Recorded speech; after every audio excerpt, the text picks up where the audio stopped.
जय हिंद दोस्तों, मैं हूं संदीप सिंह रोशन और आप देख रहे हैं आपका अपना चैनल रुद्रा ट्यूटोरियल्स। यदि आपने अभी तक चैनल को सब्सक्राइब नहीं किया है तो सब्सक्राइब करें और लाइक करें और शेयर करें। तो आज का हमारा टॉपिक है मानव श्वसन तंत्र, ह्यूमन रेस्पिरेटरी सिस्टम। तो आप जानते हैं कि कंप्यूटर को भी एक सिस्टम कहा जाता है क्योंकि उसमें छोटे छोटे कई डिवाइस मिलकर एक समूह बनाते हैं जिसे सिस्टम कहते हैं। तो छोटे छोटे जो डिवाइस होते हैं उनको या उनके मिलने को क्या कहते हैं, सिस्टम कहते हैं। तो इसी प्रकार हमारे श्वसन तंत्र में भी कई प्रकार के छोटे छोटे अंग हैं जो श्वसन तंत्र में भाग लेते हैं, उनके भी समूह को हम लोग क्या कहते हैं, रेस्पिरेटरी सिस्टम। तो हम आज मनुष्य का श्वसन तंत्र पढ़ेंगे, मानव का। तो हम पहले जानेंगे कि श्वसन किसे कहते हैं और ये है क्या। तो श्वसन जिसे अंग्रेजी में रेस्पिरेशन कहते हैं, वो क्या है, ऑक्सीजन भोज्य पदार्थों का ऑक्सीकरण। जो ऑक्सीजन होता है जो हम लोग ग्रहण करते हैं वो भोज्य पदार्थों का ऑक्सीकरण अर्थात अंग्रेजी में इसे कहें तो ऑक्सीडेशन कर ऊर्जा उत्पन्न करती है।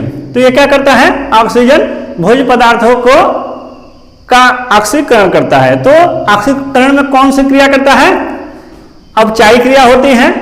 अपचायी क्रिया भी कर सकते हैं इसे, या इसे विघटन भी कहीं जगह देखेंगे आप, और अंग्रेजी मीडियम है तो आपको कैटाबोलिक आपके सामने मिलेगा।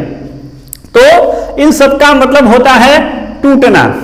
जो चीज टूट कर बनेगा, जैसे नाभ की विखंडन होता है, उसी प्रकार से ये अगर भोजन टूट के बन रहा है तो उसे कैटाबोलिक कहते हैं, या अपचायी क्रिया कहते हैं, या विघटन, जो भी आपको समझ में आए सो आप कह सकते हैं। तो इससे क्या होता है, ऊर्जा उत्पन्न होती है, एनर्जी क्या होती है, एनर्जी उत्पन्न होती है।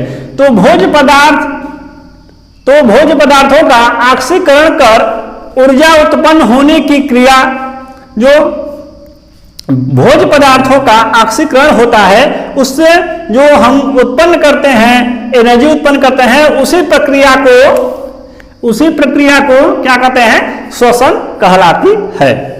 तो ऑक्सीजन ग्रहण कर हम लोग भोज्य पदार्थों को तोड़कर जो ऊष्मा पैदा करते हैं, ऊर्जा पैदा करते हैं, और या अंग्रेजी में इसे एनर्जी कहते हैं। तो ये सब क्रिया के बाद जो हमारा एनर्जी प्राप्त होता है, उस क्रिया को ही हम लोग क्या कहते हैं, प्रक्रिया को हम लोग श्वसन कहते हैं, श्वसन कहलाती है।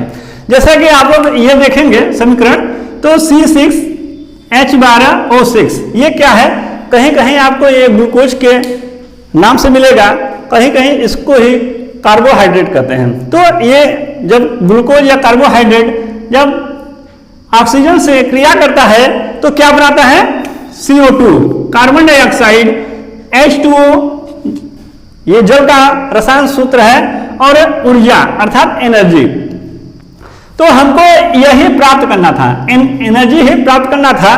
तो हम ग्लूकोज को ऑक्सीकरण करेंगे जब ऑक्सीजन से, तो हमें कार्बन डाइऑक्साइड प्राप्त होगा और जल और ऊर्जा। ठीक है, तो हमको मुख्य रूप से ऊर्जा ही चाहिए था, तो ये रासायनिक क्रिया के द्वारा हमें ऊर्जा प्राप्त हुआ। अब हम देखेंगे क्या मनुष्य की तरह ही सारे जीव श्वसन करते हैं। यदि सभी जीव श्वसन करते हैं तो क्या सभी जीव एक ही माध्यम से, एक ही अंग से सांस लेते हैं? आइए देखते हैं। तो इसमें है श्वसन अंग। ठीक है, श्वसन अंग में हम लोग पहले स्तनधारी को देखेंगे। स्तनधारी वो होते हैं जो अपने बच्चे को दूध पिलाते हैं। जो दूध पिलाते हैं तो वो किसी चीज से लेते हैं, वो फेफड़ा या लंग्स। ठीक है, तो फेफड़ा को ही अंग्रेजी में लंग्स कहते हैं। कि स्तनधारी वो जीव हैं जो दूध पिलाते हैं, अपने बच्चे को दूध पिलाते हैं। वो सारे स्तनधारी के जितने जीव हैं सब फेफड़े से सांस लेते हैं, जैसे कि मनुष्य हो गया, गाय हो गया, भैंस हो गया और चूहा हो गया। दूसरे नंबर पे है कीट, जिसे इंसेक्ट भी कहते हैं। तो कीट किस चीज से लेते हैं, श्वास नली से लेते हैं, जिसे अंग्रेजी में ट्रेकिया कहते हैं। ठीक है, तो जो कीट होते हैं इंसेक्ट होते हैं वो सब श्वसन नली हिंदी मीडियम वालों के लिए, और जो अंग्रेजी मीडियम है वो जाने ट्रेकिया। तो ये ट्रेकिया से सांस लेते हैं, इनके अंदर लंग्स नहीं पाया जाता है, ये सीधे श्वसन नली से ही सांस ले लेते हैं। अब आइए जानते हैं जलीय जीव। जलीय जीव ऐसे जीव जो जल में रहते हैं। तो गलती से आप ये मत समझिए क्या कि मगरमच्छ और मेढक या कछुआ, ठीक है। जलीय जीव का मतलब जो जल में ही रहते हैं, जल के बाहर आने पर उनकी मृत्यु हो जाए। तो जलीय जीव जैसे मछली हो गया, और भी जीव है। तो जो मछली वगैरह है वो किस चीज से सांस लेते हैं? गिल्स से। गिल्स को ही क्लोम कहते हैं और इसे ही गलफड़े के नाम से भी जाना जाता है। तो मछलियां किस चीज से सांस लेती हैं? श्वसन किया करते हैं गलफड़े से। अब आइए मेढक। ये जो मेढक है ये बहुत खतरनाक चीज है। ये अपने 3 अंगों से सांस लेता है। एक लेता है आपका त्वचा से, और एक फेफड़े से लेता है। और जब ये बच्चा होता है, बचपन में होता है, तो इसे टेडपोल कहते हैं। और कहीं कहीं इसे टेडपोल को ही मेघची वगैरह से बुलाया जाता है। तो ये क्या होता है? लगभग मछली के ही समान होते हैं। जो टेडपोल होते हैं ये मछली के ही समान लगभग होते हैं। तो मेढक में 3 अवस्थाएं पाई जाती हैं, जो तीनों अवस्था में ये अलग अलग अंगों से सांस लेते हैं। तो टेडपोल की अवस्था में ये गिल्स या क्लोम से सांस लेते हैं, और मेढक जब जमीन पर रहते हैं या जल में रहते हैं, ठीक है, तो फेफड़े से सांस लेते हैं। वो जल में गिल्स से सांस नहीं लेंगे, फेफड़े से, क्योंकि आप देखेंगे जल में जब मेढक रहेंगे अपना जो नासा छिद्र है, नोज, नाक, वो ऊपर उठाए रहते हैं जल के ऊपर। जब आप उनके पास जाएंगे तो डूब जाएंगे और कुछ दूर पे जाके फिर बाहर निकल सर है, इसे ये बाहर निकाले रहते हैं। तो ये जब जमीन पर रहते हैं, और जब जमीन पर मतलब भूमि पर रहते हैं, और जब जल में रहते हैं तो फेफड़े से लेते हैं। अब आया इसका तीसरा अवस्था, जो ये त्वचा से श्वसन करते हैं। तो त्वचा से उस समय श्वसन करते हैं जब मेढक निष्क्रिय अवस्था में चले जाते हैं। सक्रिय अवस्था से जब निष्क्रिय अवस्था में जाते हैं, जब भूमिगत हो जाते हैं, मतलब जमीन के अंदर चले जाते हैं, तो ये क्या होता है? त्वचा से सांस लेते हैं, क्योंकि ये अपने पूरे सिस्टम को, पूरे शरीर के अंगों को एकदम निष्क्रिय कर देता है। तो ये फेफड़े का भी यूज नहीं करता, क्योंकि आप देखेंगे कि गर्मी में मेढक नहीं दिखते हैं, बरसात में बहुत ज्यादा रूप में दिखते हैं। तो जब गर्मी आता है, जब इनके जीने के योग्य वातावरण कठिन लगता है, तो ये भूमिगत हो जाते हैं, जमीन के अंदर चले जाते हैं, और ये अपना सारे अंग को निष्क्रिय कर देते हैं, और ये त्वचा से सांस लेते हैं। ठीक है, तो आप लोग जान गए मेढक टेडपोल जब ये बचपन में होता है तो ये क्लोम गिल्स के द्वारा सांस लेता है। जब ये सक्रिय अवस्था में भूमि पर या जल में होता है तो फेफड़े से लेता है, और जब ये भूमिगत हो जाता है तो ये त्वचा से सांस लेता है। तो आप लोग इसका स्क्रीनशॉट ले लीजिए। अब हम आगे बढ़ेंगे। सांस लेने से लेकर हमारे शरीर में ऊर्जा बनाने तक की प्रक्रिया को 3 भागों में बांट सकते हैं, या बांटा जा सकता है। तो क्या है कि सांस लेने से लेकर, मतलब नाक के अंदर वायु घुसने से लेकर उस वायु से बने हुए ऊर्जा तक, ठीक है, सांस लेने से लेकर हमारे शरीर में ऊर्जा बनने तक की प्रक्रिया को 3 भागों में बांट सकते हैं। मतलब कि सांस लेने से लेकर उससे ऊर्जा बनने तक के जितनी भी क्रिया है, उसको प्रक्रिया है, उसको 3 भागों में हम बांट सकते हैं। तो आइए जानते हैं श्वसन, रेस्पिरेशन। तो रेस्पिरेशन को अब हम जानेंगे। पहला है भाग वाह श्वसन, ये पहला है वाह श्वसन। तो ये पहला है वाह श्वसन, जिसे एक्सटर्नल रेस्पिरेशन कहते हैं। और दूसरा है गैसों का शरीर में परिवहन, ठीक है, इसे कहते हैं transportation of gas, transportation of gas, ठीक है। तीसरा है हमारा, ये हो गया हमारा दूसरा, और ये हमारा हो गया तीसरा आंतरिक श्वसन। मतलब शरीर के अंदर जो कोशिका में श्वसन हो उसे आंतरिक श्वसन का होता है। तो ये आंतरिक श्वसन मतलब इंटरनल रेस्पिरेशन। तो ठीक है, तो हम इस तीनों के बारे में अब जानेंगे। ये वाह श्वसन थोड़ा सा बड़ा है, क्योंकि बहुत ज्यादा अंग इसी में आ जाते हैं। हमारे जो हमारा सिस्टम है उसमें इसी में सबसे ज्यादा अंग है मानव श्वसन तंत्र में। तो हम लोग पहले जानेंगे वाह श्वसन के बारे में। आइए अब हम लोग जानते हैं वाह श्वसन, एक्सटर्नल रेस्पिरेशन के बारे में हम लोग जानेंगे। प्राणियों और वातावरण के बीच, प्राणियों मतलब जीव जंतु जो हम लोग हैं, वातावरण मतलब प्रकृति, ठीक है, नेचर जिसे कहते हैं। तो प्राणियों और वातावरण के बीच, हम लोगों के और हमारी जो प्रकृति है उसके बीच श्वसन गैसों जैसे ऑक्सीजन, कार्बन डाइऑक्साइड के आदान प्रदान को वाह श्वसन कहते हैं, ठीक है। हम लोग पेड़ पौधों वगैरह से क्या लेते हैं, ऑक्सीजन लेते हैं, और हम लोग प्रकृति में क्या करते हैं, छोड़ देते हैं, कार्बन डाइऑक्साइड छोड़ देते हैं, ठीक है। तो फिर से समझिए, प्राणियों और वातावरण के बीच श्वसन गैसों, श्वसन मतलब श्वसन क्रिया में जो गैस प्रयोग होते हैं, जैसे ऑक्सीजन, कार्बन डाइऑक्साइड के आदान प्रदान को वाह श्वसन कहते हैं, ठीक है। ऑक्सीजन का शरीर में आना और कार्बन डाइऑक्साइड का शरीर से बाहर जाना, ठीक है। ऑक्सीजन का शरीर में आना और कार्बन डाइऑक्साइड का बाहर जाना एक्सटर्नल रेस्पिरेशन कहलाता है। तो एक्सटर्नल रेस्पिरेशन किसे कहते हैं, ऑक्सीजन का शरीर में आना और हमारे शरीर से कार्बन डाइऑक्साइड का बाहर चले जाना, ये वाह क्या, वाह श्वसन कहलाता है।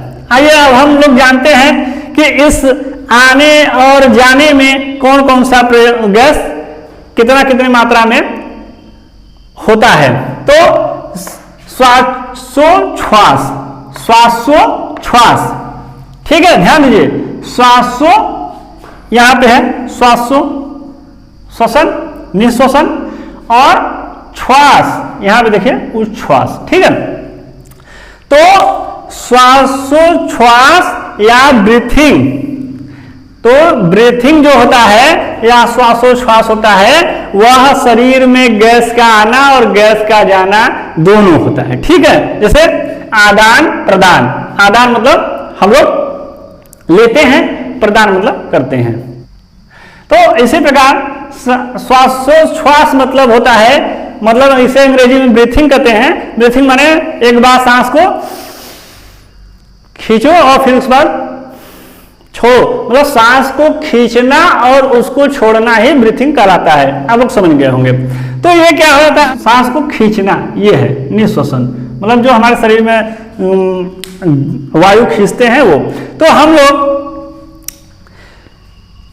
लोग क्या गैस अपने शरीर के अंदर लेते हैं, तो जो हमारे वातावरण में उपस्थित है जितने भी गैस वही ना हम लेंगे। इसीलिए तो यह तो होता है कि वायु प्रदूषण मत करो, क्योंकि लेते हम वही हैं जो हमारे वायुमंडल में होता है।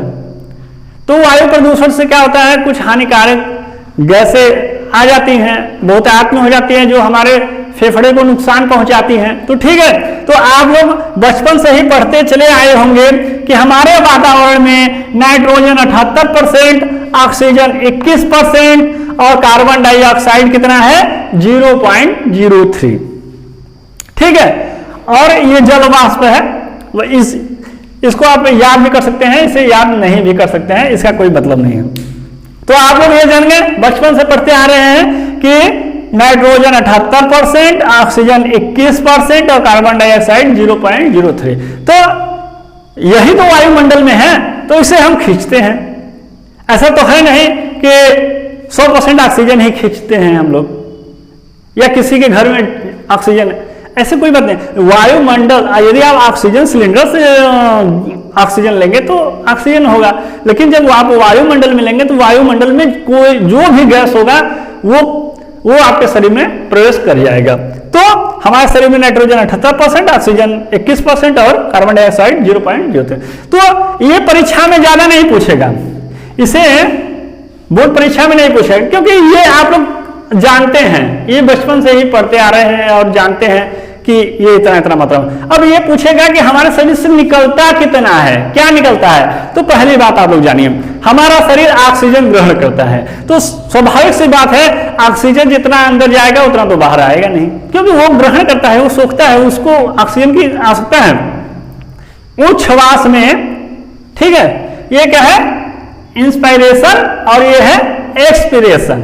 तो एक्सपीरेशन में क्या हम लोग करते हैं, नाइट्रोजन यहाँ पे 78% लिए और यहाँ पे 78% छोड़ दिए, क्योंकि नाइट्रोजन का यूज हमारे शरीर में नहीं होता है। ठीक है, नाइट्रोजन यहाँ पे इतना लिए, ठीक, इतना छोड़ दिए। ऑक्सीजन हमारा शरीर ग्रहण करता है, तो हम लोग ऑक्सीजन 21% वायुमंडल से लिए। तो हम लोग जितना ऑक्सीजन लिए हैं, यहाँ पे देखिए 21 है और यहाँ पे 17 है, तो क्या हुआ, यहाँ पे क्या हो गया, 4% माइनस हो गया कि कौन सा गैस, ऑक्सीजन। तो स्वाभाविक सी बात है कि 4% हमारा ऑक्सीजन शरीर सोख लिया, ग्रहण कर लिया। और उसके बाद कार्बन डाइऑक्साइड 0.03 है और यहाँ पे 4% है, यहाँ पे 1 भी परसेंट नहीं है, लेकिन वहां पे 4% है। इसका मतलब कि हमारा शरीर कार्बन डाइऑक्साइड छोड़ता है, ऑक्सीजन ग्रहण करता है और कार्बन डाइऑक्साइड छोड़ता है।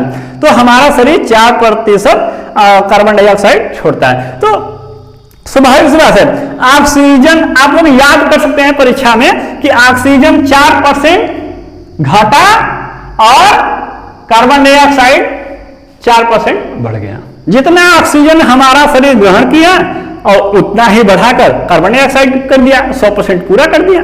ठीक है, और यहाँ पे जैसे कि जल वाष्प है, तो वायुमंडल में जो जल वाष्प होता है 0.05 में, तो हमारा शरीर 6.5% छोड़ता है। तो इसका मतलब ये हुआ कि हमारा शरीर जल वाष्प छोड़ता है। आप लोग जानते रहिए, क्योंकि इसका आपको एग्जाम्पल चाहिए तो आप देख सकते हैं कि ठंड के मौसम में हमारे नाक के द्वारा, हमारे मुंह के द्वारा धुआं जैसा निकलता है, तो हम लोग कहते हैं देखो हम लोग बीड़ी पी रहे हैं। बचपन में यही होता था, एक ठो लकड़ी छोटा सा ले लिया करते थे और मुंह में डाल के वायु को खींचा करते थे, फिर उसको छोड़ा करते थे। तो ठंड के मौसम के कारण स्वाभाविक बात है कि उसमें से जल वाष्प बाहर निकलता था धुएं के रूप में। तो जल वाष्प हमारा शरीर छोड़ता है। ठीक है, आप लोग जान गए होंगे। तो एक लाइन हम आप लोगों के लिए लिख दिए हैं कि श्वसन क्रिया में वायु में नाइट्रोजन की मात्रा में कोई परिवर्तन नहीं होता है। तो श्वसन क्रिया में जो हमारा वायु शरीर से बाहर निकलता है उसमें नाइट्रोजन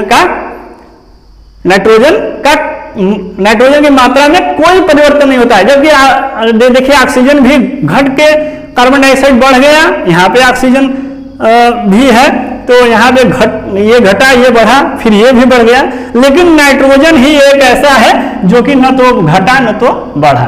ठीक है, इसका स्क्रीनशॉट ले लीजिए, हम इसके आगे चलेंगे। आइए देखें, फेफड़ा हमारी वक्ष गुहा मतलब के छाती का भाग। ठीक है, तो क्या होता है, हमारे उदर भाग और छाती के भाग को जो डायफ्राम होता है वही बांटता है। ठीक है, तो डायफ्राम के ऊपरी भाग को वक्ष गुहा कहते हैं।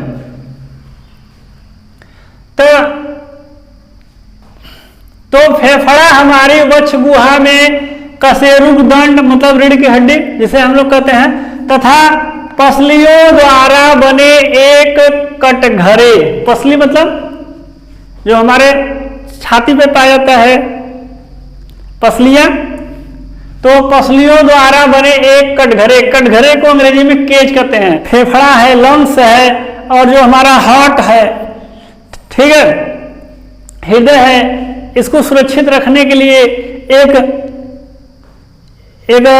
संरचना बनी हुई है जिसे हम लोग पसली और कशेरुकदंड से बना हुआ होता है, जिसे हम लोग छाती भी कहते हैं। तो उस छाती से बने हुए जैसे कि कटघरे जैसा बना हुआ होता है और इसके अंदर वो सुरक्षित रहता है। ठीक है, ये बहुत नाजुक अंग होते हैं हमारे शरीर के, इसलिए इसे हड्डियों के एक पिंजड़े में इन्हें सुरक्षित रखा गया है भगवान के द्वारा, ईश्वर के द्वारा, तो सुरक्षित रहते हैं। अतः फेफड़े तक वायु के आवागमन हेतु, आवागमन मतलब शरीर में वायु का आना और निकलना, आवा और गमन हेतु निम्नलिखित अंग आते हैं। जिस प्रकार हमने बताया था कि कंप्यूटर में छोटे छोटे डिवाइस मिलकर एक सिस्टम बनाते हैं, वैसे ही हमारा जो ऑपरेटरी सिस्टम है भी इसी प्रकार कार्य करता है। इसमें भी छोटे छोटे अंग पाए जाते हैं। पहला अंग है नासिका,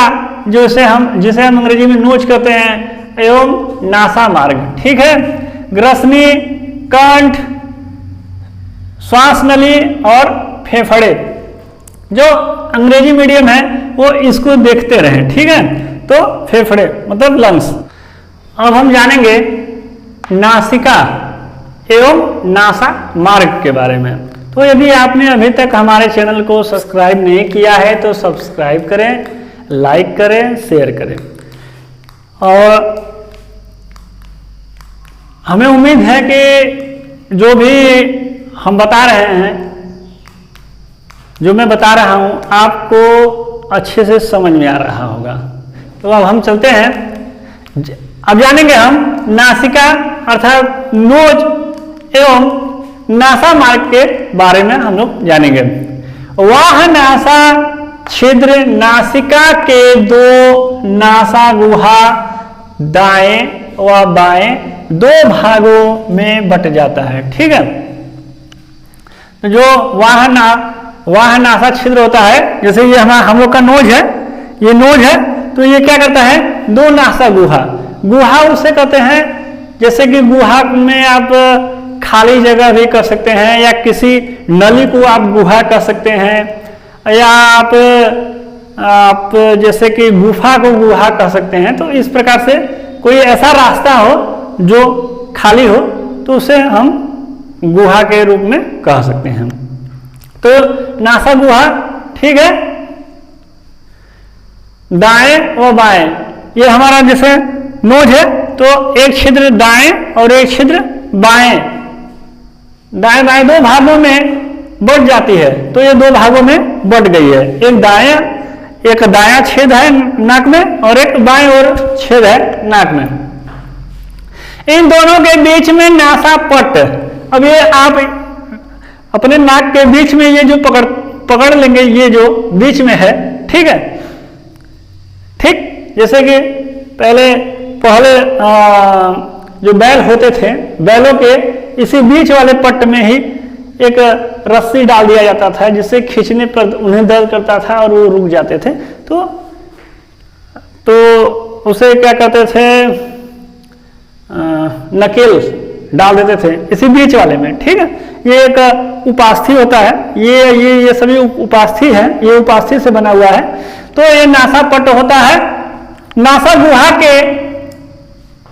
गुहा के अंदर श्लेष्मिक झिल्ली, एक झिल्ली पाया जाता है जो श्लेष्मिक, ठीक है। श्लेष्मिक जो होता है उसे म्यूकस कहते हैं। तो म्यूकस पैदा करने वाली, म्यूकस को बनाने वाली झिल्ली होता है। तो श्लेष्मिक झिल्ली पाई जाती है, जो नासा मार्ग चिकना, हम लोग के नासा जो नाक है, नोज है, इसके मार्ग को चिकना बनाता है। वह एक पतला पदार्थ होता है, वह एक तरल पदार्थ होता है, ठीक है। श्लेष्म अर्थात म्यूकस, इसे अंग्रेजी में म्यूकस कहते हैं। इंग्लिश मीडियम के बच्चों के लिए ध्यान दीजिएगा कि श्लेष्म मतलब होता है म्यूकस, स्रावित करती है। श्लेष्मा झिल्ली क्या होता है, ये म्यूकस झिल्ली कह सकते हैं। तो ये क्या करता है, ये म्यूकस अर्थात श्लेष्म को पैदा करता है, उसे बनाता है। किस लिए इसलिए कि नाक क्या होता है, नाक के अंदर नमी रहे, चिकना रहे, मुलायम रहे, तथा वायु के साथ आने वाले हानिकारक पदार्थों को अंदर जाने से रोकने का कार्य भी करता है। ये क्या करता है, हमारे नाक को सूखने नहीं देता है, और जैसे कि सूख जाता है कभी कभी सर्दी में तो दिक्कत होता है, तो ये सूखने नहीं देता है, अंदर एक नमी बनाए रखता है। और ये इसके साथ साथ क्या करता है, हानिकारक पदार्थों को अंदर जाने से रोकता है।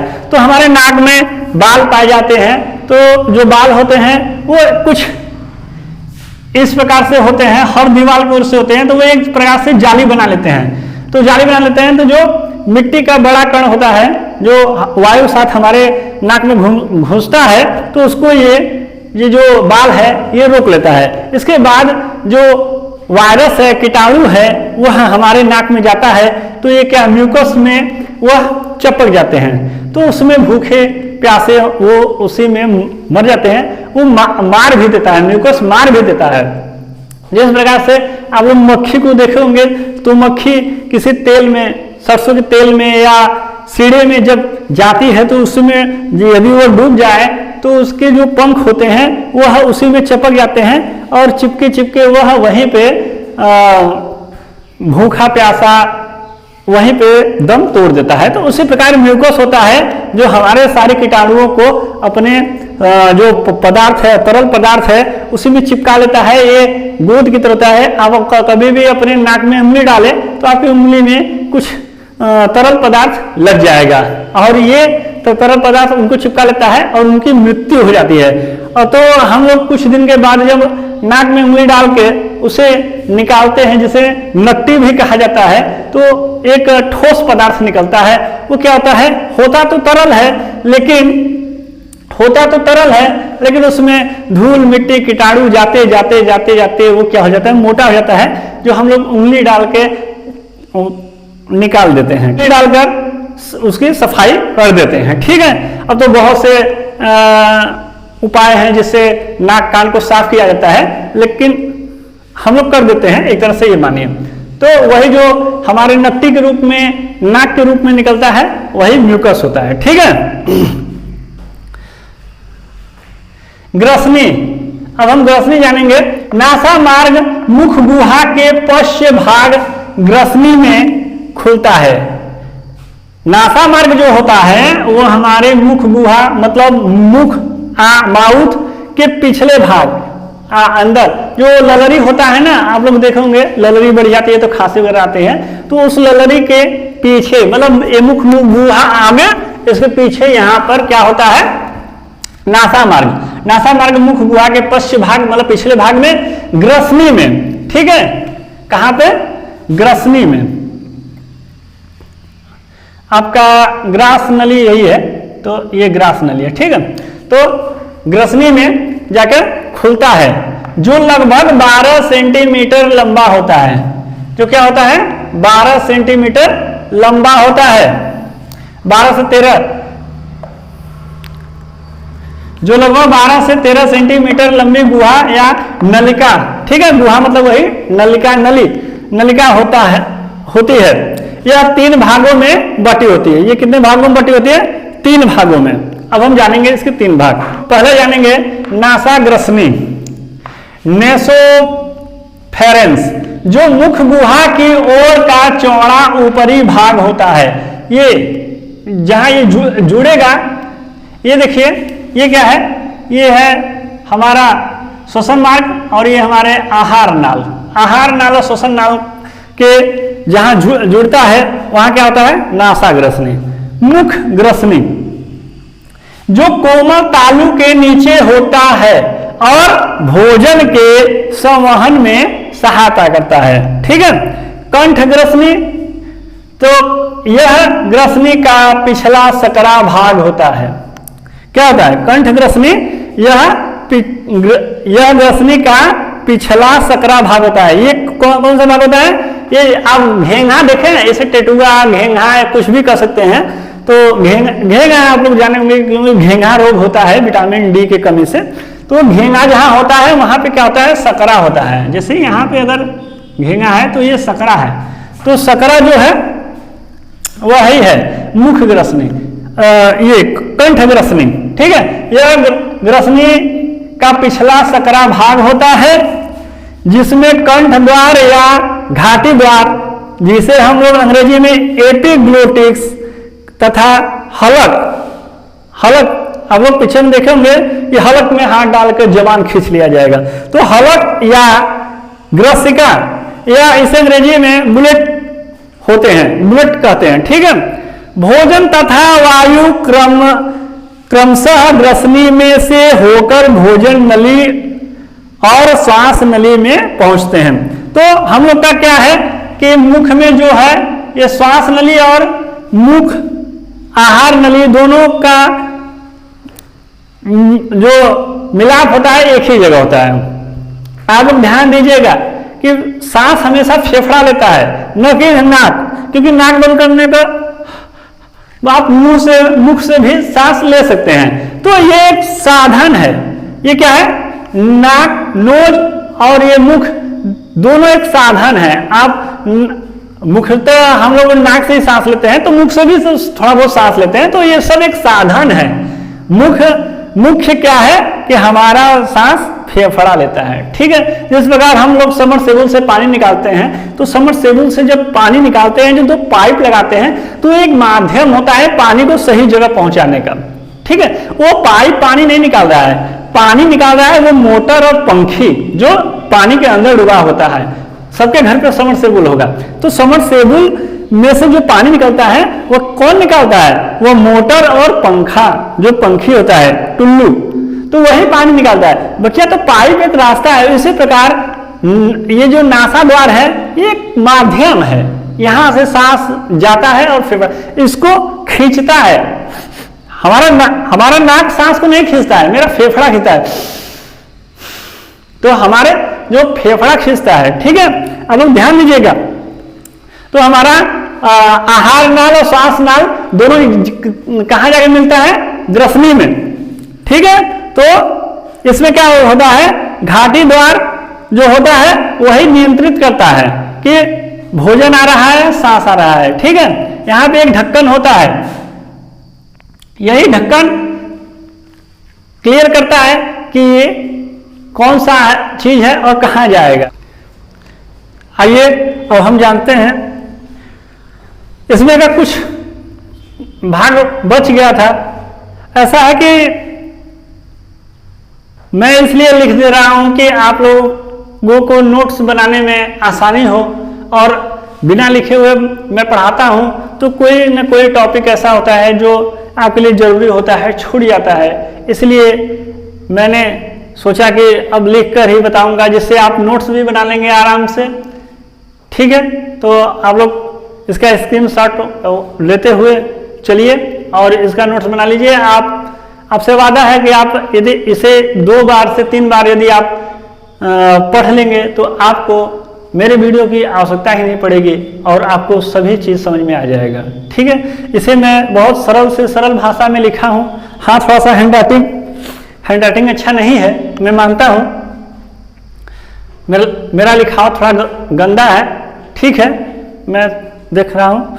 आगे आइए आगे हम लोग चलते हैं। इसमें क्या है, हम बताए थे भोजन तथा वायु क्रमशः ग्रसनी में से होकर भोजन नली और श्वास नली में पहुंचते हैं। अर्थात इस लाइन से में समझ में आता है कि भोजन हो चाहे वायु जो हम लोग सांस लेते हैं, वह कहां से? ग्रसनी से होकर ही जाता है। कहां पर? आहार नाल में और श्वास नाल में, ठीक है। ग्रसनी इसका एक जगह है जहां पर दोनों आके मिलते हैं। जिस प्रकार से हम लोग त्रिमुहानी या चौराहे पे जाते हैं, ठीक है, तो वहां पे 2 रास्ते ऐसे होते हैं, तो एक रास्ते से आकर और जिसको दाहिने जाना होता है दाहिने चला जाता है, जिसको बाएं जाना होता है वो बाएं चला जाता है। उसी प्रकार ये आहार नाल है, ये ग्रसनी है। ग्रसनी में क्या होता है? भोजन और सांस दोनों आते हैं, दोनों का रास्ता अलग अलग है। और भोजन आहार नाल में चला जाता है और सांस फेफड़े में चला जाता है, ठीक है। तो हम लोग आगे देखते हैं ये कैसे होता है। क्या वहां पे एक ट्रैफिक पुलिस लगा हुआ है या ट्रैफिक होमगार्ड है वहां पर जो बताता है भोजन चलो आहार नाल में, वायु चलो भाई श्वास नाल में? ऐसा नहीं होता है। गैसों को अलग निर्देश दिया जाता है, भोजन को अलग। तो जिस प्रकार से हम लोग जानते हैं कि हर चौराहे पे एक ट्रैफिक पुलिस होता है जो नियंत्रित करता है कि वहां पे भीड़ न हो, सभी अपने सही रास्ते पे गंतव्य स्थान पे पहुंच जाएं। उसी प्रकार हम आगे देखेंगे क्या मैटर है इसमें, कौन सा चौराहे पे कौन है, त्रिमुहानी पे कौन है जो इसी ऐसा निर्देश देता है, किस प्रकार से देता है।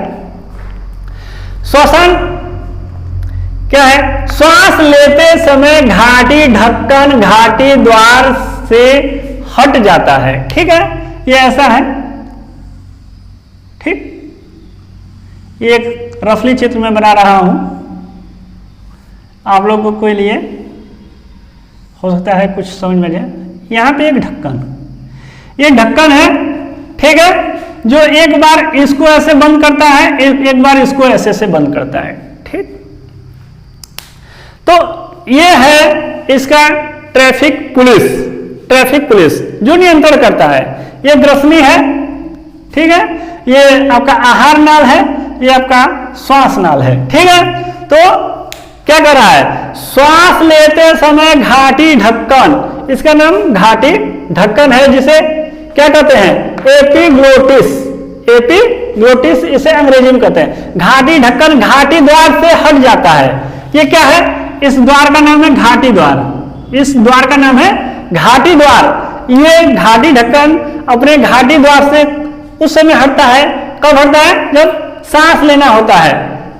ठीक है, परंतु भोजन निगलते समय, जब हम लोग भोजन करते हैं, भोजन निगलते समय कोमल तालु के उठने से घाटी ढक्कन एपिग्लोटिस बंद हो जाता है। जिस प्रकार हम लोग आज देख रहे हैं ड्राइवरलेस गाड़ी बना रही हैं, ऐसी कार बना रही हैं जिसमें ड्राइवर ही न हो, उसमें बस सवारी बैठेगा और वह कंप्यूटर में दाब देगा कि हमको यहाँ जाना है, तो वो कंप्यूटर में जो ही दाबेगा त्यों ही गाड़ी चलेगा और उसे उसके गंतव्य स्थान पर, उसके मंजिल तक वो पहुंचा देगा।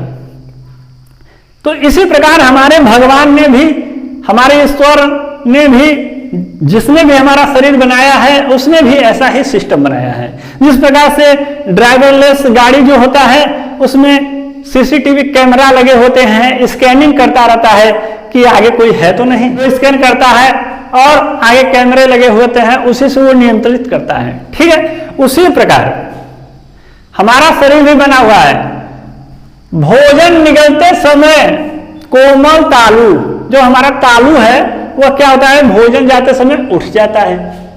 ठीक है, उठने से घाटी ढक्कन, ये जो एपिग्लोटिस है ये जान जाता है, जो ही तालु उठता है त्यों ही ये क्या करता है, सांस नली को बंद कर देता है। क्योंकि तालु तभी उठेगा जब भोजन आएगा, सांस आएगा तो नहीं उठेगा। तो ये जब इस दिखता है कि तालु उठता है तो ये अपने आप बंद कर देगा और भोजन अपने आहार नाल में चला जाएगा। तो ये क्या होता है, हमारे फेफड़े में नहीं जाता है, कंठ में नहीं फंसता है। तो क्या होता है, ढक्कन बंद हो जाता है और भोजन आहार नाल में चला जाता है। और जब सांस लेते हैं तो ये ढक्कन खुल जाता है, आहार नाल को बंद कर देता है और सांस नली चलने लगता है। कभी कभी क्या होता है कि ये हमारे दिमाग से चलता है, ये जो सिस्टम है इससे, तो ये जब दिमाग से चलता है तो कभी कभी हम लोग सोचने लगते हैं, कोई बात चाहे समस्या हो चाहे कोई भी चीज हो, हम लोग सोचने लगते हैं और खाना खाते हैं या बात करने लगते हैं, भोजन करते हैं। इसीलिए बुजुर्ग लोग कहे हैं कि खाते समय बोलना नहीं चाहिए, खाते समय ध्यान भोजन पे होना चाहिए, न कि कहीं अन्य जगह। तो क्या होगा कि हम सोच रहे हैं दूसरा कोई कहीं और खाना खा रहे हैं, तो ये घाटी ढक्कन जो होता है यह नियंत्रण से बाहर चला जाता है, तो भोजन का कुछ कण हमारे श्वास नली में घुस जाते हैं। जब श्वास नली में घुस जाता है तो वही हम लोग को हिचकी आता है या छींक आती है या बहुत जोर जोर से खांसी आने लगता है, क्योंकि वह उसका स्थान नहीं है। भोजन का श्वास नली में कोई स्थान नहीं है, तो सांस उसे बाहर फेंकने की कोशिश करता है। इसीलिए सब कहते हैं कि कोई हमें याद कर रहा है, कोई हमें याद नहीं कर रहा है, हम लोग किसी को याद कर रहे हैं, इसलिए वो भोजन गलत जगह पे जाके फंस गया। ठीक है, अब इसके आगे हम लोग देखेंगे। आइए अब हम लोग देखते हैं मानव श्वसन तंत्र में कंठ, लेरिंग्स। ये कंठ जो पुरुषों में दिखाई देता है, स्त्रियों में कम दिखाई देता है या नहीं दिखाई देता है। श्वास नली का अगला सिरा एक बक्से के समान रचना बनाता है। ठीक, श्वास नली का जो सिरा होता है अगला, वो कैसा, एक बक्से नुमा संरचना बनाता है, जिसे कंठ या स्वर कोश कहते हैं। कंठ चौथी से छठवीं ग्रीवा कशेरुकाओं के सीध में उपस्थित होता है। ग्रीवा कशेरुका मतलब ये जो रीढ़ की हड्डी आती है और ये गर्दन की हड्डी में मिल जाती है, इसी को ग्रीवा कहते हैं। ठीक है, तो गर्दन में 7 हड्डी होती है। ठीक है, गर्दन में कितनी हड्डी होती है? 7, सारे मैमेलिया में। तो चौथी से छठवीं मतलब नीचे से चौथी से लेके छठवीं ग्रीवा कशेरुकाओं के सीधे में स्थित होती है। मतलब इसका गर्दन का चौथा और छठा नंबर का जो अस्थि पाया जाता है उसके सामने ठीक है, सीधे में स्थित होता है। और गर्दन के अधर सतह पर उभार के रूप में अधर सतह के रूप में उभार के रूप में दिखाई देता है। इस उभार को टेटुआ या एडम्स एप्पल कहते हैं। और लोग नहीं कहते हैं जब कोई बात होता है टेटुआ दबा के मुआई देव, तो इस प्रकार से टेटुआ दबा देना, किसी का कहावत सुने होंगे, टेटुआ दबा देंगे, ये कर देंगे, वो कर देंगे। ठीक है, ऐसे ही बोलचाल में सभी लोग कहते हैं। तो उसको अंग्रेजी में टेटुआ क्या कहते हैं? Adam's apple. इस घेंगे को एडम्स एप्पल कहते हैं। यह वायु के आवागमन पर नियंत्रण रखने के अतिरिक्त ध्वनि उत्पादन का भी काम करता है। ये मतलब कि नियंत्रण भी रखता है और ये ध्वनि भी पैदा करता है। इसीलिए इसे स्वर यंत्र माने वह यंत्र जिससे आवाज निकले, तो स्वर यंत्र या साउंड बॉक्स भी कहते हैं। अब आइए हम लोग अगला टॉपिक पे चलते हैं, श्वास नली ट्रेकिया के बारे में। यह लगभग 12 सेंटीमीटर लंबा था तथा लगभग 2.5 सेंटीमीटर व्यास मतलब जानते हैं, एक जो गोला बनता है उसके आधे को त्रिज्या कहते हैं और पूरे गोले के जो चौड़ाई एक तरह से होता है उसको क्या कहते हैं? व्यास। तो इसकी लंबाई 12 सेंटीमीटर और इसका व्यास जो ट्यूब का गोलाई होता है वो कितना होता है? 2.5 सेंटीमीटर व्यास का नलिका होती है। इसकी दीवार पतली तथा लचीली होती है। यह वक्ष गुहा में पहुंचकर 2 शाखाओं में बढ़ जाती है। ये इसकी क्या है? ये लंबाई पूरा कितना है? 12 सेंटीमीटर और इसके अंदर का जो गोलाई है कितना है? 2.5 सेंटीमीटर इसकी गोलाई है। ठीक है, और ये वक्ष गुहा में पहुंचकर 2 भागों में 2 शाखाओं में बढ़ जाती है। एक ये शाखा और दूसरा ये शाखाओं में बढ़ जाती है, जिन्हें श्वसनिया कहते हैं। श्वसनिया और इसे अंग्रेजी में ब्रोंकाई कहते हैं। यह दोनों शाखाएं अपनी ठीक है, दोनों शाखाएं अपनी ओर के फेफड़ों में प्रवेश करके अनेक शाखाओं में बढ़ जाते हैं। अनेक शाखाओं में बढ़ जाती है। कहां पे? अपने फेफड़ों में बढ़ जाती हैं, जिन्हें श्वसनिकाएं कहते हैं। ये अगर 2 भागों में बटा तो क्या कहते हैं? श्वसनी। और ये जो बट गए हैं ज्यादा में, ये ज्यादा शाखा में टूट गए हैं, श्वसनिकाएं कहते हैं। श्वसन नाल तथा श्वसनियों में उपास्थि से बने सी के आकार के छल्ले होते हैं। ये सी आकार के छल्ले, ठीक है, ये क्यों होते हैं अब हम आगे देखेंगे। जो श्वास नली को पिचकने से रोकने का कार्य करता है।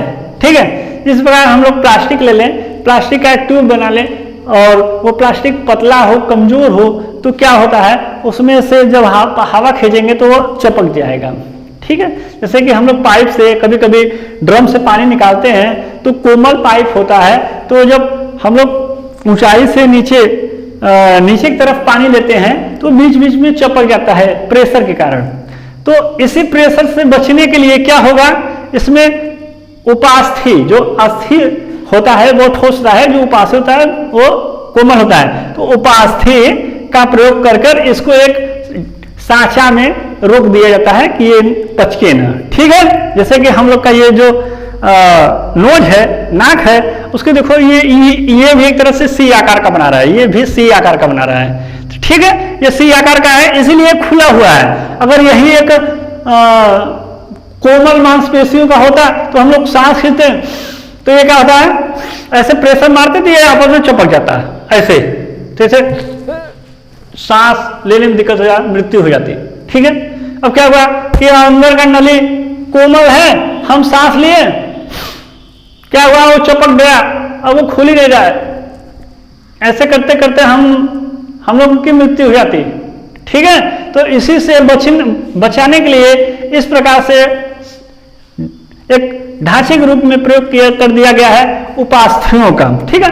ये नाक को भी देखिए, नाक हमेशा खुला रहता है, हम लोग को खोलने की आवश्यकता नहीं पड़ती है, क्यों, क्योंकि ये उपास्थि से एक स्ट्रक्चर बना दिया गया है और ये अपना कार्य करता है। यदि यहीं पे एक जैसे कि इस प्रकार के मांसपेशियों का प्रयोग होता तो ये क्या होता, बहुत मुलायम होता, और जब हम लोग सांस लेते तो ये क्या होता, ये प्रेशर से चिपक जाता, इस रास्ते को ही ब्लॉक कर देता, तो इसीलिए इसका प्रयोग किया जाता है सी आकार के उपास्थ्यों में, ठीक है। इसको स्टार्ट ले लीजिए और हमारे चैनल को सब्सक्राइब नहीं किए तो सब्सक्राइब कर लीजिए।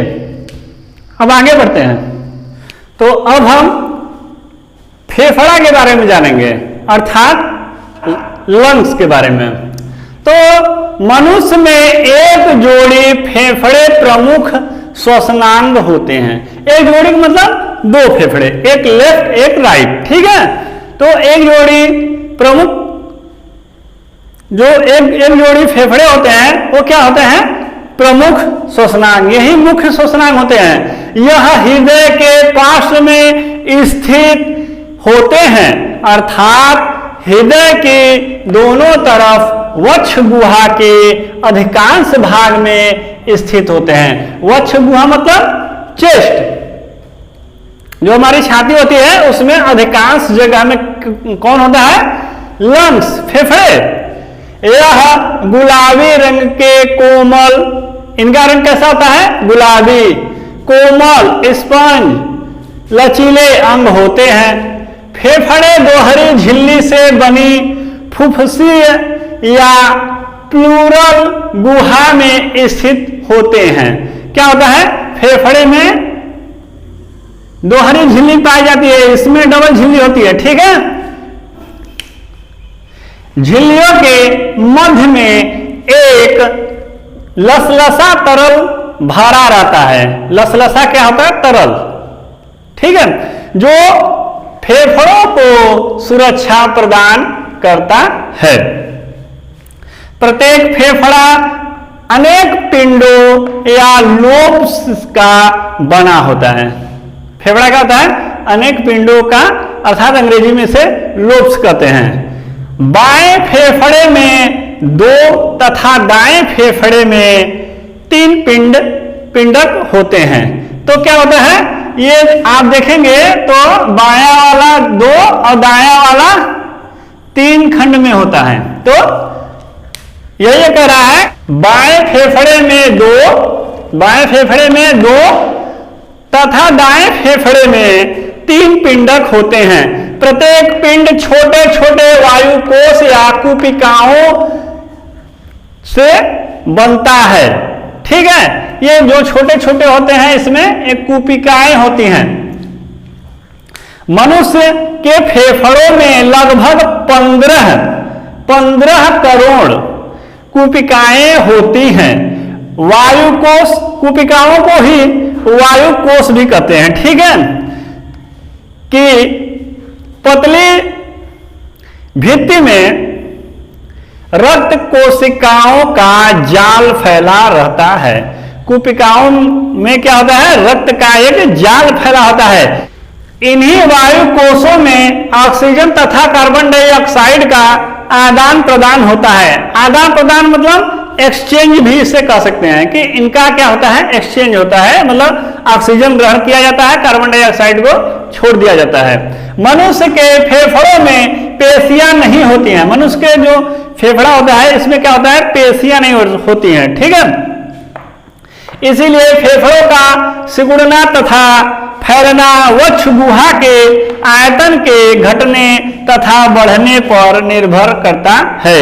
इसी कार्य में पसलियों के बीच स्थित पेशियां तथा डायफ्राम सहायक होते हैं। यह जो डायफ्राम है ना, यह इसका 70% सहायता करता है। फेफड़ा सांस खींचता और छोड़ता नहीं है। ये डायफ्राम क्या करता है, इसी वक्ष गुहा का आयतन छोटा बड़ा करता रहता है। जब ये नीचे से धकेलता है ऊपर को तो हवा बाहर निकल जाती है, जब ये नीचे आता है तो ये इसमें हवा आती है। ठीक है, अगर डायफ्राम टूट जाए, ये मांसपेशियों का होता है, ये डायफ्राम अगर निष्क्रिय हो जाए तो व्यक्ति सांस लिए बिना उसकी मृत्यु हो जाएगी। ठीक है, तो कहने का तात्पर्य ये है कि अगर डायफ्राम ना हो तो व्यक्ति की मृत्यु हो जाए। यह 70% यही फेफड़े को संचालन कराता है। ठीक है, अब आइए कुछ हम लोग इसके बारे में विशेष जानकारी प्राप्त करें, जो कि हमारे कंपटीशन के परीक्षाओं में पूछता रहता है।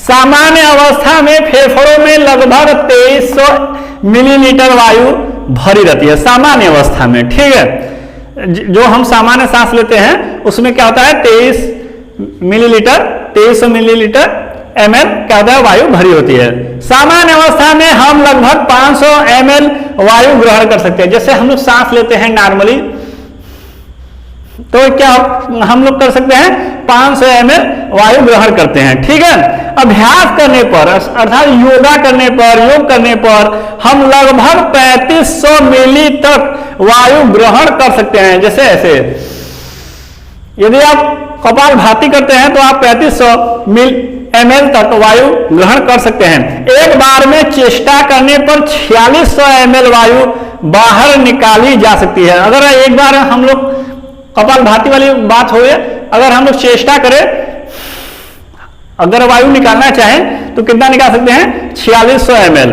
ऐसा करने के बाद भी फेफड़ों में लगभग 1200 ml वायु शेष रह जाता है। मतलब कि पूरे ताकत से सांस खींचने और ताकत से सांस छोड़ने के बाद भी 1200 ml क्या होता है, वायु हमारे फेफड़े में रहता है।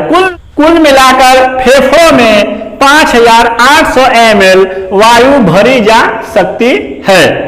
कहीं कहीं 6000 मतलब 6 लीटर भी दे सकता है। ठीक है, ऑक्सीजन और कार्बन डाइऑक्साइड का लंग्स से शरीर की कोशिकाओं तक पहुंचना और वापस फेफड़े तक वापस आने की प्रक्रिया को ट्रांसपोर्टेशन ऑफ गैसेस कहते हैं। अर्थात फेफड़े से कोशिकाओं तक जो ऑक्सीजन पहुंचता है, हम लोग जानते हैं कि ऑक्सीजन का आखिरी मंजिल क्या है, कोशिका है।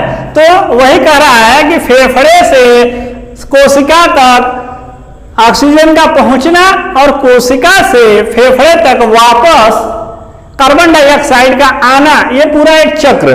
फेफड़े से क्या हुआ, कोशिका तक गया ऑक्सीजन, और फिर कोशिका से कार्बन डाइऑक्साइड लेकर वापस क्या हुआ, वो आ गया फेफड़े के पास। इस पूरे चक्र को ट्रांसपोर्टेशन ऑफ गैसेस कहते हैं।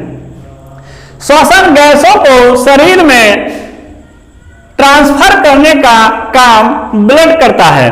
ठीक है, जो ट्रांसफर होता है यहाँ का वहां गैस या वहां से यहाँ गैस, इसको कौन करता है, ले आने का काम ब्लड करता है। ऑक्सीजन का परिवहन रक्त में उपस्थित हीमोग्लोबिन, जिसे Hb से भी संबोधित करते हैं के द्वारा होता है। तो ऑक्सीजन का परिवहन किसके माध्यम से होता है, हीमोग्लोबिन के माध्यम से। ठीक है, तो ये हीमोग्लोबिन क्या होता है, ऑक्सीजन, देखिए ये ऑक्सीजन है और ये हीमोग्लोबिन है, ये दोनों मिलकर क्या बना दिए, ऑक्सी हीमोग्लोबिन।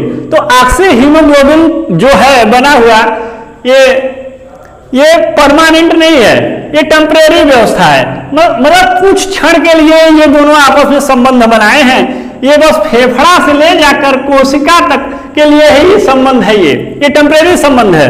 तो ऑक्सीजन और हीमोग्लोबिन मिलकर क्या बना लिए, ऑक्सी हीमोग्लोबिन। आइए हम आप जानते हैं कि हीमोग्लोबिन क्या है। हीमोग्लोबिन यह एक प्रोटीन है जो रक्त में पाया जाता है। एक प्रोटीन है जो रक्त में पाया जाता है। इसके केंद्रक में लौह परमाणु की उपस्थिति होती है। मतलब ये लौह परमाणु युक्त होता है ये हीमोग्लोबिन। अब ये देखिए क्या है, फेफड़ा, फेफड़े से क्या हुआ, ये क्या हुआ, हीमोग्लोबिन ऑक्सी हीमोग्लोबिन बनकर गया कहाँ, कोशिका में। ये हम पहले बताए थे कि टेम्परेरी है, और फिर यहाँ पे क्या हुआ, ये टूट गए, हीमोग्लोबिन अलग हो गया और ऑक्सीजन अलग हो गया, ठीक है। फिर यहाँ से ये क्या करेगा, कार्बन डाइऑक्साइड को लेकर और फेफड़े तक पहुंचा देगा, ठीक। इसका यदि आप स्क्रीनशॉट लेना चाहते हैं तो स्क्रीनशॉट ले लीजिए। यदि अभी तक चैनल को सब्सक्राइब नहीं किए हैं तो सब्सक्राइब करें, लाइक करें, शेयर करें। और हमारा श्वसन का तीसरा भाग है आंतरिक श्वसन, इंटरनल रेस्पिरेशन। तो इंटरनल रेस्पिरेशन को हम लोग जानते हैं। आंतरिक श्वसन में श्वसन गैसों का एक्सचेंज कोशिकाओं में होता है। मैं आपको बता दूं एक चीज बहुत ही रोचक और जरूरी जानकारी है कि हीमोग्लोबिन जो होता है कि वो फेफड़ों से ऑक्सीजन को लेता है, कोशिका में पहुंचाता है। तो हीमोग्लोबिन को ऑक्सीजन से भी ज्यादा फेवरेट एक गैस है जिसे वो पसंद करता है, वो है कार्बन मोनोऑक्साइड। तो कार्बन मोनोऑक्साइड यदि उसको मिल जाए तो वह ऑक्सीजन को नहीं छुएगा, ठीक है। जिस प्रकार से हम लोगों के सामने एक गिलास में दूध रहे और एक गिलास में वह सारी हानिकारक चीज जो हमारे शरीर के लिए हानिकारक है, चाहे पेप्सी, कोका-कोला हो, बियर हो या शराब हो, तो हम लोग दूध को छोड़कर उन सभी चीजों को हम लोग पसंद करेंगे जो हमारे शरीर को हानि पहुंचाएंगे। तो हम लोग दूध ना पीकर हम लोग कोका-कोला पिएंगे, पेप्सी पिएंगे, थम्स अप पिएंगे, स्प्राइट पिएंगे, यदि शराब पीने वाले हैं तो शराब पिएंगे, बियर पिएंगे, जो भी है दूध को नहीं पिएंगे। तो उसी प्रकार हीमोग्लोबिन का भी एक पसंदीदा है कार्बन मोनोऑक्साइड। अगर उसे ऑक्सीजन के स्थान पर कार्बन मोनोऑक्साइड दिख जाए, मिल जाए, तो वह उसे ग्रहण करने लगता है और उसे को कोशिका तक पहुंचाने लगता है। यदि घर के अंदर अंगीठी बार कर, आग बार कर, यदि कोई दरवाजा बंद करके सोए तो उसमें से जो निकलता है कार्बन मोनोऑक्साइड, उस कार्बन मोनोऑक्साइड को हीमोग्लोबिन ले जाकर पूरे शरीर में कार्बन मोनोऑक्साइड भर देगा, जिससे कि कोशिकाएं सभी मर जाएंगी, क्योंकि ऑक्सीजन जरूरी है ना। कार्बन मोनोऑक्साइड की कोई कारण नहीं है हमारे शरीर के अंदर, ठीक है। तो आंतरिक श्वसन में श्वसन गैसों का एक्सचेंज कोशिकाओं में होता है, इसीलिए इसे कोशिकीय श्वसन भी कहते हैं, ठीक है। इसे कोशिकीय श्वसन कहते हैं। कोशिकीय श्वसन दो प्रकार के होते हैं, पहला है अनाक्षी श्वसन, दूसरा है अक्षी श्वसन। श्वसन की प्रक्रिया हर जीवित कोशिका के कोशिका द्रव्य अर्थात साइटोप्लाज्म और माइटोकॉन्ड्रिया में पूरा होता है। तो ये कोशिकीय श्वसन कहाँ पूरा होता है, कोशिका द्रव्य में, और उसी में एक अंग कोशिकांग होता है जिसका नाम है माइटोकॉन्ड्रिया, माइटोकॉन्ड्रिया में पूरा होता है। अब हम लोग आगे बढ़ते हैं। तो आप लोग जानेंगे कि हीमोग्लोबिन कार्बन मोनोऑक्साइड को बहुत ज्यादा पसंद करता है, इसलिए अंगीठी वगैरह बार के नहीं रहना चाहिए, रखना चाहिए घर में। और जो सिगरेट, गांजा इत्यादि पीते हैं तो यही कारण है कि वह जो हीमोग्लोबिन है वह उस नशीली गैस को ग्रहण कर लेता है और ऑक्सीजन को नहीं करता है। आइए अब हम लोग जानेंगे अनाक्षी श्वसन और ऑक्सी श्वसन के बारे में। तो अनाक्षी श्वसन में हम लोग जानेंगे जो श्वसन ऑक्सीजन की अनुपस्थिति में होता है उसे अनाक्षी श्वसन कहते हैं। इसमें क्या है, ऑक्सी श्वसन में इसमें ऑक्सीजन की उपस्थिति में ग्लूकोज के अणु का कंप्लीट ऑक्सीडेशन होता है। इसमें क्या है, अनाक्षी श्वसन कोशिका द्रव्य मतलब साइटोप्लाज्म में पूरी होती है। तो जो ये कोशिका द्रव्य होता है, एक कोशिका का 70% भाग होता है, 70%, ठीक है। तो अनाक्षी श्वसन कोशिका द्रव्य मतलब साइटोप्लाज्म में पूरी होती है, ठीक है, साइटोप्लाज्म में पूरी होती है। ये इंग्लिश मीडियम वाले ध्यान दें, इंग्लिश मीडियम वाले, इसको इंग्लिश मीडियम वाले ध्यान दें। ऑक्सीजन श्वसन माइटोकॉन्ड्रिया में विशेष एंजाइम की उपस्थिति में पूरी होती है। ग्लाइकोलिसिस से प्राप्त पाइरुविक अम्ल का माइटोकॉन्ड्रिया में पूर्ण ऑक्सीकरण होता है। क्या होता है? माइटोकॉन्ड्रिया में पूर्ण ऑक्सीकरण होता है। इसमें ग्लूकोज का आंशिक विघटन, ठीक है, जो टूटता है वो सेल के साइटोप्लाज्म में पूरी होती है। और इसमें किसमें होती है? माइटोकॉन्ड्रिया में। तो इसमें जो ये पाया जाता है ग्लूकोज जो टूटता है बिना ऑक्सीजन का, तो ये होता है पार्विक अम्ल और 2 ATP ऊर्जा उत्पन्न होती है। इसमें आप लोग ध्यान देंगे तो इसमें 4 ATP ऊर्जा पैदा होता है, लेकिन 2 ATP ऊर्जा इसी रासायनिक क्रिया कराने में, इसी क्रिया को कराने में खर्च हो जाती है। तो 4 में से 2 इसमें खर्च हो गया, तो कितना बचेगा? 2 ATP ऊर्जा, ठीक है। बिना ऑक्सीजन की उपस्थिति में अगर यदि ग्लूकोज को तोड़ा जाए तो पार्विक अम्ल बनता है और 2 ATP ऊर्जा निकलता है, ठीक है। और इसी पार्विक अम्ल का माइटोकॉन्ड्रिया में पूर्ण ऑक्सीकरण होता है। तो इसमें क्या होता है? ग्लूकोज को ऑक्सीजन की उपस्थिति में जब तोड़ा जाता है तो ये क्या बनाता है? CO2, कार्बन डाइऑक्साइड, और ये बनाता है जल, और ये बनाता है 36 ATP ऊर्जा। अर्थात यदि यही क्रिया ऑक्सीजन में किया गया तो 36 ATP बनाया, और बिना ऑक्सीजन का किया गया तो ये 2 ATP ऊर्जा बनाया, ठीक है। इस पूरी प्रक्रिया को ग्लाइकोलिसिस कहते हैं।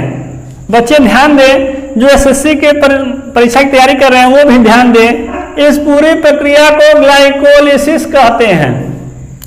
ग्लाइकोलिसिस किस पूरी क्रिया को? इसे एक चीज ध्यान दीजिएगा, जो ये ग्लूकोज का विखंडन हुआ है तो उससे पार्विक अम्ल और 2 ATP ऊर्जा निकला है। इस क्रिया को क्या कहते हैं? इस पूरी प्रक्रिया को ग्लाइकोलिसिस कहते हैं। इस पूरी प्रक्रिया को ग्लाइकोलिसिस कहते हैं, ठीक है। और यहाँ पे पैदा हुआ है, इस प्रकार पूरी कोशिका श्वसन में एक ग्लूकोज के पूर्ण ऑक्सीकरण पर कुल 36 यहाँ से और 2 यहाँ का, 2 और 36 मिलाकर 38 ATP ऊर्जा प्राप्त होता है, ठीक है। और अब हम लोग यहाँ पे एक चीज और देखेंगे, ऑक्सीजन श्वसन को क्रेब्स चक्र भी बोला जाता है, ठीक है। ऑक्सीजन श्वसन जो होता है माइटोकॉन्ड्रिया में, आप लोग जानते होंगे, जब माइटोकॉन्ड्रिया आप लोग पढ़ेंगे या हम वीडियो बना चुके हैं माइटोकॉन्ड्रिया पर, माइटोकॉन्ड्रिया का जब आप हमारा वीडियो देखेंगे तो उसमें एक क्रेब्स चक्र चलता है जिससे उसमें ऊर्जा उत्पन्न होती है। उसी ऊर्जा उत्पन्न के कारण ही माइटोकॉन्ड्रिया को पावर हाउस कहा जाता है, ठीक है। माइटोकॉन्ड्रिया को पावर हाउस कहा जाता है। तो ऑक्सीजन श्वसन को क्रेब्स चक्र भी बोला जाता है। आइए कुछ इंपॉर्टेंट हम लोग पॉइंट जाने। मनुष्य के सांस लेने की दर 12 से 15 बार प्रति मिनट होता है। मनुष्य में श्वसन प्रक्रिया का नियंत्रण मस्तिष्क के मेडुला ऑब्लांगेट भाग के द्वारा किया जाता है। तो ये जो हम लोग श्वसन क्रिया करते हैं, तो इस श्वसन क्रिया में हम पहले बता दिए कि हम लोग उस पर कंट्रोल नहीं करते हैं। नहीं तो क्या होगा, खाना जाएगा तो भाई खोलो तो खाना आहार नल में जाए, भोजन आहार नल जाएगा, सांस लिए भैया बंद हो जाओ तो सांस नली में जाएगा। ऐसा नहीं होता है, वो ऑटोमेटिक होता है। तो मनुष्य में श्वसन प्रक्रिया का नियंत्रण मनुष्य के मेडुला ऑब्लांगेट भाग के द्वारा किया जाता है। तो आप लोगों ने अभी तक हमारा वीडियो देखा, इसके लिए धन्यवाद। यदि आपने अभी तक चैनल को सब्सक्राइब नहीं किया है तो सब्सक्राइब करें, लाइक करें, शेयर करें। धन्यवाद। स्क्रीनशॉट ले लीजिए।